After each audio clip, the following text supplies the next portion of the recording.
we'll go through the 14 mistakes as a whole, and then we will talk about them individually. First one, trying to do it all by yourself versus having a guide.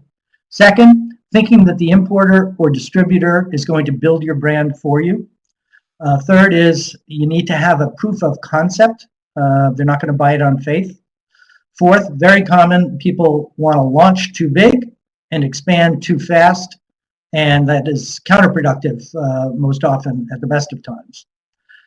Fifth, finding an importer is not necessarily your first decision. It may be the one logical one you think of right away, but you'll see why that doesn't make sense.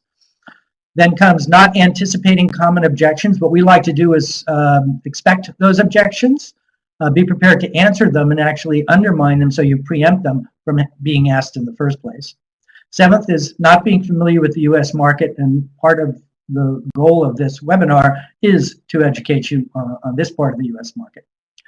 Eighth is brand ambassadors and the need for local market support, or feet on the street, as we call it. The importance of having a case history, real US market success. People want to know that they're not a guinea pig. 10th, a lot of times we see people not having a point of difference that makes a difference. They might have positioning for their brand, and usually it would be consumer-oriented position, but it isn't necessarily a difference that makes a difference, and that's a critically important point.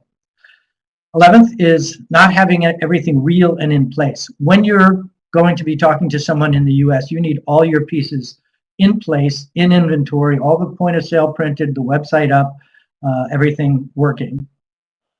Next one we find very common, thinking that you can fund growth out of the profits generated by the sales that you're making with your brand. And the simple answer there is that's not going to happen. And then lastly, thinking launch when you should be talking about a market test or introduction. And that may seem like semantics, but it makes a big difference in the way people perceive what it is you're trying to do and what your and their expectations are.